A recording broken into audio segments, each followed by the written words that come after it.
So what's going on YouTube? Welcome back to the JeffMan316 custom YouTube channel. I'm your host as always, JeffMan316, your pop culture reporter. Welcome to what's going to be my next movie review.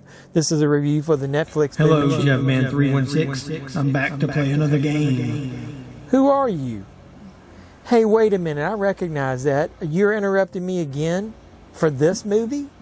This is the new game that I want to play, Choose or Die. But okay, either way, that's not what this is about. Wouldn't this be like a computer telling me that I have to make a choice? You will have to choose between two movies or die. Okay, either way. So I'll play the game.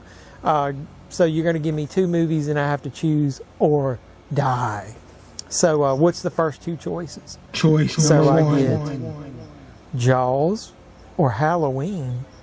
Wait a minute. Those are my two favorite movies, but as I always tell everybody, Jaws is my favorite movie, so I'm choosing Jaws. So that's actually easy for me. So what's next? Choice number two. Oh, Die Hard 2 or Live Free or Die Hard. Hey, everybody probably thinks that I'm going to pick Die Hard 2, but no, that's a pretty easy choice for me too. I love the fourth Die Hard movie, so that's the one for me. So what else you got? Something more difficult, please. Yeah, this is going to be very difficult for you. Okay, whatever. Here we go, the last choice. So, Netflix, Texas Chainsaw Massacre, or Choose or Die. Well, that's what this review is for, but man, I reviewed Texas Chainsaw Massacre on the channel, and I'm getting ready to review this one, and I have to watch them again. Oh my goodness. I don't know, but stick around. I'll let you know what my choice is because it might give you a hint of what I'm going to say about this review. So, hey, I'll eventually answer it. So, before we do that, like, comment, subscribe, share, do all that normal YouTube stuff. And, hey, hit the notification bell, and you'll be the first to know when I post new videos. Let's get on with it. Okay. Just give me a second. Yeah, let's get into the review. Well, first, my choice between the two of those, and then my review or Choose or Die. Let's go.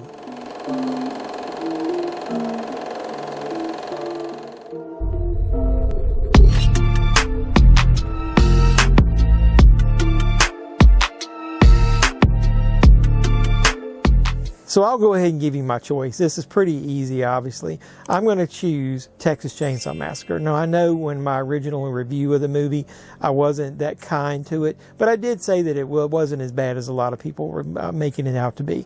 But I will say that it is rewatchable. Choose or Die, I'm not saying that it's not rewatchable. Some people may enjoy it.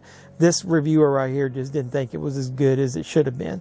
So I'm going to go ahead and give you a little details about Choose or Die, and then I'll tell you about it. Then maybe you'll watch it and you can come back and let me know whether my opinion is right, wrong, or indifferent about it. So Choose or Die stars Iola Evans, Asa Butterfield, Eddie Marsan, and a special appearance by Robert Englund. And the movie is directed by Toby Meakins. So I'll go ahead and let you know about the concept of the film if you're not already aware of it. The Internet Movie Database has got a really good description of it, and I'm just going to go ahead and share that with you. It says, a broke student who, in pursuit of an unclaimed $1,000 prize, plays an obscure 80s survival computer game. After a series of unexpected, terrifying moments, she soon realizes she's no longer playing for the money, but for her own life. Now, after reading that description, I was really hooked on it. So I'm a child of the 70s and 80s, obviously. So there's a couple of things in my childhood that made me really interested in this movie. The first one is Choose Your Own Adventure.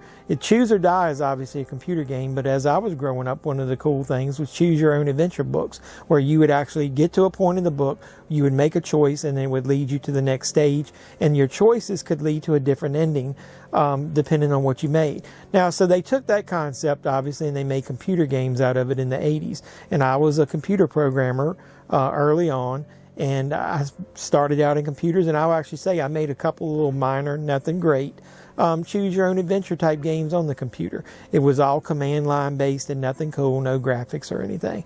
So with that being said, you can obviously see why this movie was very interesting to me. I will say this, though, that maybe that maybe overhyped it up a little bit in my mind, and maybe it was a letdown once I saw it. But I will say there's a few positives in this. I will say at the beginning, the movie is really strong. The choose your or die scenario that is involved in the opening is really strong. I really liked it. It got me hooked. And maybe that was also a negative because the movie only went downhill from there, other than at the end. So I will say the ending, even though it was very predictable, is also kind of very enjoyable. So you bookend it with some strong moments. But the middle of it, there's at least 45 minutes to an hour where either the movie was boring to me, the concept wore thin very quickly, and then also some of the choose or die scenarios are either really weak or silly. And I will tell you, there's one that was in the trailer that a little blurb of it doesn't look too silly, but when you watch it full blown in the movie, the extended sequence of it, it goes overboard, it drags on too long, and it is ultimately just silly as hell. But that rewind and fast forward sequence is silly as hell, and they should have done something different. The other negative I will say is that the choose or die scenarios are not very impactful because they're not linked together. Everyone is a little different, and to me, they also, where they try to get emotional and feed off things that might have happened to the person, I will say they didn't go far enough with it. It wasn't as emotional as it should have been. Or like I said, at least if they weren't going to go overboard with the emotion, maybe link the scenarios together to where it's like almost like a choose your own adventure. You choose one, your decision could lead you to something different in the next one. Or it could amp it up if you're successful with the first one.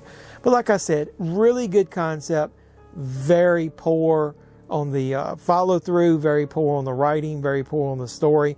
So I think they tried to give a little hook to horror movie fans like myself, or probably you, by including Robert Englund in more or less just an extended cameo type thing. I won't spoil that. It's wasted here. I just did not get the nostalgic feel that I wanted. It wasn't as strong enough on a horror movie. It's just a regular kind of weak-ass Netflix movie, which a lot of them are. Kind of fell flat to me. It was good for a one-time watch if it isn't a lot else going on, and I'm sure you could probably find other things. I'm going to let you know there's two movies that I would probably choose instead of this one. There's one that's called Beyond the Gates. That movie stars Barbara Crampton. She's not the main star, but she stars in it. And her actual, unlike Robert Englund, who had a bit part cameo in this movie, Choose or Die, her bit part / cameo or extended cameo in Beyond the Gates really is impactful, really moves the story along. It really matters, let's just say that. So the other movie is Stay Alive. A lot of people don't like that movie and it gets shit on a lot, but I think it's very underrated, and it's a video game movie based on things happening in the game affect people in real life, and as each scenario happens, the tension ramps up more and more and more, unlike this movie. So that's two choices I think that you would enjoy way more than this one. So what did you think of Choose or Die? Put the comments down below. Let me know what you thought. Am I right, wrong, or indifferent? Either way, let's talk about the movie. Is there any other choices you would have made instead of this that are got the similar concept? Put that down below. Also, while you're here, don't forget to subscribe to the channel. And always hit the notification bell, because you'll know when I post new videos like movie reviews and that kind of stuff. And I hope to do more reviews as I move forward, as this channel grows, and hopefully you enjoy all the content that you see here. Don't just click on movie reviews, click on movie hunts, toy hunts, everything else pop culture related that we do here. Hopefully you'll enjoy it all. So until next time, boys and girls, and hopefully you'll choose to come back to the JevMan316 Custom YouTube channel. I'm your host, JevMan316, your pop culture reporter, saying you guys be safe out there.